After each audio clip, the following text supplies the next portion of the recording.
대통령 동생하고 총리 동생이 중견그룹에 나란히 이렇게 간부를 맡고 있다 보니까 구설수가 많았습니다. 자, 이럴 때는 누가 물러나겠습니까? 둘이 같이 있는 한은 계속 구설수가 많을 수밖에 없는데, 문제는 거기가 특히나 여러 가지 좀 의문점이 많은 회사인데 그러잖아도 말입니다. 그런데 거기에 회장이라는 사람이 설치고 다녀요. 자, 그러니 사람들은 회장이 설치는 이유를 대통령 동생과 총리 동생을 나란히 데려다 놓으니까 회장이 눈에 보이는 게 없어서 이렇게 설치는 거 아니냐. 자, 거기다 특혜 논란까지 있어요. 그러면 여태 이제 물러나야 될 사람이 한 명이라면 누가 물러나겠습니까? 한껏발 밀리는 총리 동생이 물러나야지요. 대통령 동생이 물러날 수는 없지 않겠습니까? 솔직히 말하면 대통령이나 총리쯤 되면 자기 동생이 이런 구설수가 많은 기업에 근무하는 것도 잘못된 거다 저는 보고 있습니다. 이낙연이 동생 이계연이 사만기업 대표이사, 이 사만기업이 오래된 기업인데 건설회사인데 지금 SM에 넘어갔지요. 자, 그래서 이계연은 18일 어제 SM 우연 회장에게 사의를 표했다고 합니다. 이 사람은 하나손해보험 상무, 전남신용보증재단 이사장, 아이고 참 신용보증 이사장까지 했네요. 그러다가 전남도지사를 이낙연이 하지 않았습니까? 총리하기 전에요. 도지사가 임명하는 자리죠. 물론 본인이 있을 때 동생을 시키지는 않았을 거고, 본인이 총리 되고 난 이후에 전남의 지사가 총리 동생을 신용보증재단 이사장으로 앉혔을 겁니다. 아마 도 산하에 있는 자리 중에는 신용보증재단 이사장이 금융기관이라서 제일 짭짤하고 페이도 좋고 또 머리 아픈 일도 하나도 없는, 아니 보증서 주고 떼어봤자 그거 다 정부가 알아서 하는 데인데 돈 벌 일도 없고 제일 머리 편하고 좋은 자리죠. 그러니까 전남지사 했던 사람이 총리 동생을 데려다 놓으면 어떻게 되겠습니까? 또 전직 지사가 자기 선배가 총리고 그 후배가 후임으로 들어온 사람이 또 총리 동생을 갖다가 데려다가 지금 앉혀놔요. 자, 그래서 이 사만기업 이제 이 대표이사로 신용보증재단 이사장을 마치고 이계연이가 작년 6월에 왔고, 그리고 사만기업은 여기 총리 동생이 사장이 된 3개월 만에 공공사업을 3천억이나 수주했다는 겁니다. 자, SM그룹의 이 서열 1, 2 동생들이 다 근무하고 있어가 정치권에 논란이 됐는데, 문재인의 동생 문재익이는 SM그룹 계열사인 KLC-SM 선장이라는 겁니다. 두 사람 다 문재인 정권이 출범하고 난 뒤에 거기 들어갔어요. 그 전에부터 다녔다 그러면 할 말은 없죠. 승진시킨 정도를 가지고. 그런데 그게 아니라 문 정권 출범 이후에 다 여기 들어갔다는 겁니다. 자, SM의 우호에는 문재인 정부 들어 각종 해외 순방이나 청와대 행사에 수차례 초청됐고, 또 지난 9월에는 SM그룹 계열사가 해수부 산하 공기업에서 1,360억을 지원받았습니다. 자, 한진해운 무너지고 난 이후에 이런 지금 해수부의 해운사에 대한 지원금 중에 10%를 이상을 이 회사가 가져갔다는 겁니다. 여기에다가 우호연이가 얼마 전에 육군 34단 명예사단장으로 서열식을 했고, 또 거기에 이어가지고 일본에서 열린 행사에 지금 재개 회의까지 참석을 했습니다. 자, 사단장 옷을 입고 사열했다고 시끄러운 마당에 14일 동경에서 열린 한일 재계회의에서 한국 중견기업 대표로 참석을 했습니다. 중견기업이라고 하면 재벌이 대기업이 되고 있고 중소기업이 있을 때 그 사이에 있는 기업들을 중견기업이라고 합니다. 재계에서는 주로 정경련 회장단이나 평소 일본 재계와 각별한 관계를 유지해온 기업인들이 참석하는 자리인데 우 회장이 어떻게 대표단에 포함됐는지 의아하다 소리가 나오고, 자, 그래서 이 우호회는 일본 경단련 회관에서 열린, 일본 경단련이 한국 정경련 아닙니까? 한국 정경련이 그걸 뽐따 가지고 만들어진 단체죠. 한일 재계회의에서 허창수 그리고 또 일본 경단련 회장 등 양국 참석자들이 회의를 하는데 거기에 우호현이가 같이 이렇게 참석해 있었습니다. 우호현이가 이 회의에 참석한 것은 이번이 처음인데요. 이 이전에 있었던 26, 27회 한일 재계회의 참석자 명단과 올해 명단을 비교한 결과 중견기업 중 새로 들어간 사람은 우 회장 하나밖에 없다는 겁니다.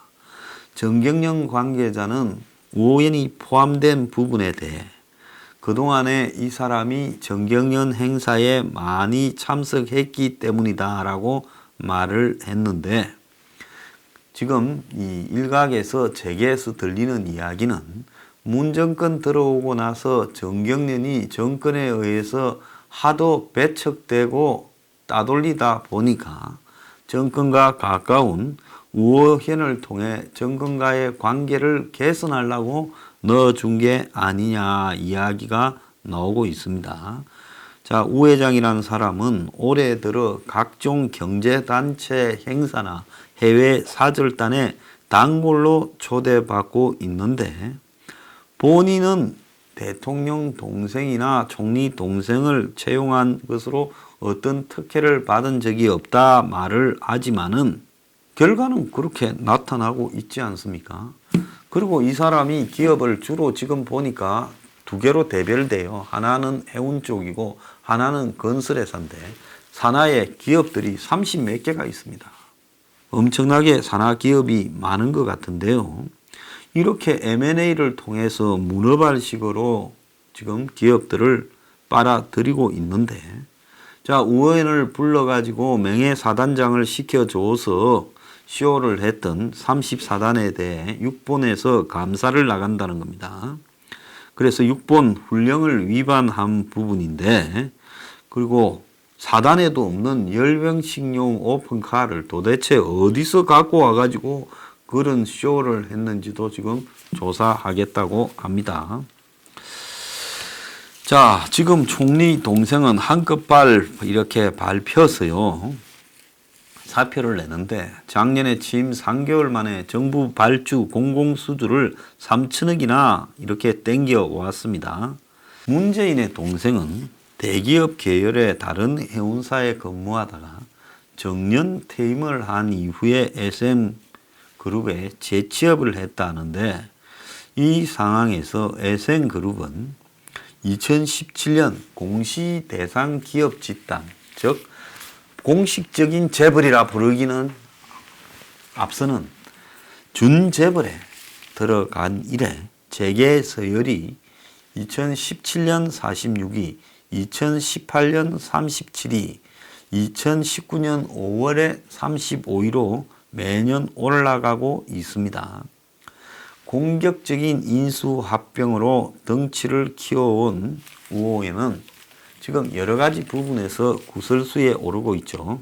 자, 이 사람은 지금 얼마 전에 한 4, 5개월 전에 그룹 계열사 32곳에 등기 이사를 등록하는 등 지나치게 많은 계열사 등기 이사를 겸직하고 있다는 겁니다. 등기 이사직을 많이 이렇게 보유할 경우 과도한 영향력을 행사할 수 있지만 부실 경영의 우려도 크지요. 건설을 기반으로 우방그룹 등을 잇따라 인수합병을 해서 SM그룹 같은 경우에는 어느 일가가 이 급성장하는 인수합병들을 통해서 오는 과정에서 어느 일가의 이사 겸직이 두드러졌어요. 우연히 전체 계열사가 올해 4월 말까지 67개라는 겁니다. 그 뒤에 또 얼마나 더 인수합병했는지 모르지요.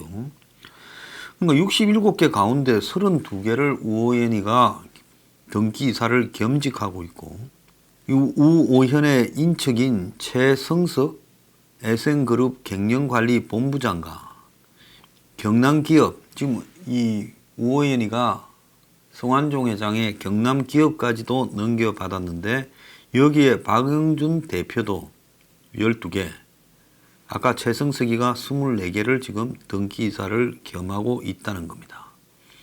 그러다가 자기 딸로 보이는 우연아 대한해운 부사장, 우명아 신화 DNC 사내이사 각 7개씩을 등기이사로 하고 있고요. 그래서 SN그룹 어느 일가 5명이 등기이사 겸직수 상위 12명에 포함됐다는 겁니다. SN그룹이 정권마다 붙어서 이렇게 키워왔다 그러고, 그 이전에 박근혜 정권 때도 지금 이런 각종 행사, 경제사절단 행사에 적극적으로 참가하고 대통령 관련 행사에도 참가를 해왔다, 이런 이야기가 있습니다. 자, 그래서 박근혜 정부 때는 TK 지역에서 맹활약을 했고 우방 인수합병도 했고, 또 계열사 중에는 동아건설, 경남기업, 그리고 울산방송, 그리고 한진해운의 미주, 아주 노선, 알짜 부분을 인수한 문제로도 상당히 나름 몇 군데에서는 논란이 있었다는 겁니다. 자, 경남기업 같은 경우는 성완종 회장 자살로 그 내용은 다 알 거라고 보는데요.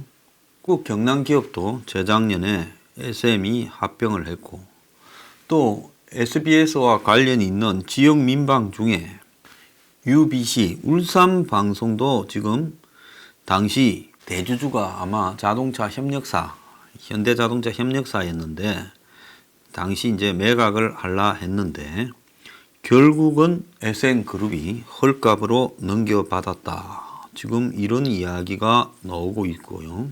자, 한진해운이 해체되고 또 한진해운의 최은영 전 회장이 법정 구속되고 그러면서 이제 조선해운업 불황 사태 당시 감사원이 이 각종 해운사에 대한 지원들을 조사하고 이러는 과정에 한진해운이 해체됐습니다. 박근혜 정권에 벌어진 일인데 저는 지금도 박근혜 정권이 왜 한진해운을 해체시켰는가 이해가 가지 않는 부분이 있어요. 그런데 한진해운의 알짜배기 사업도 사실상 지금 SM에서 다 가져갔다, 지금 이렇게 이야기가 나오고 있습니다. 옛날에 보면 STX라고 하는 그룹이 있었죠. 강덕수 회장이라는 사람이 거의 재벌로 덩치를 키웠다가 파산을 해버렸죠.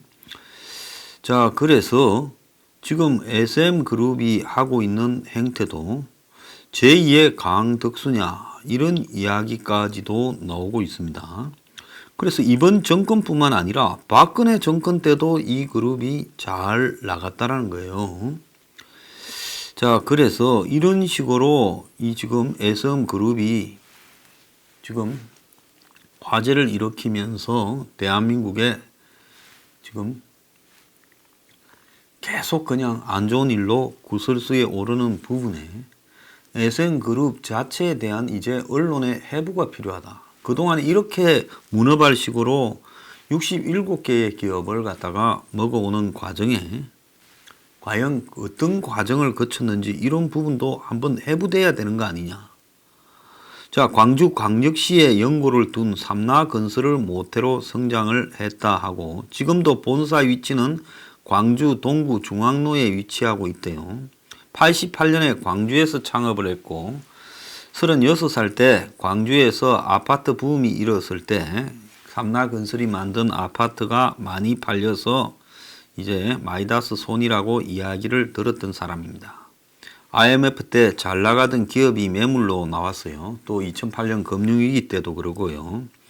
그래서 우방을 갖다가 인수해가 대형 건설한 우방을 가지고 이렇게 재미를 받고, 또 더 나아 가지고 제조업에 또 인수를 해서 경남 모직, 남선 알미늄, 그리고 조양, 백셀, 그리고 TK 케미칼 등을 인수했고, 2008년에 그룹 매출이 1조를 돌파했고, 2008년 이후에도 꾸준히 인수합병을 해서 부실기업 회생 전문 회사다 이랬어요. 근데 이런 회사 없지요. 알고 보면 이러다가 다 한 방에 가지요.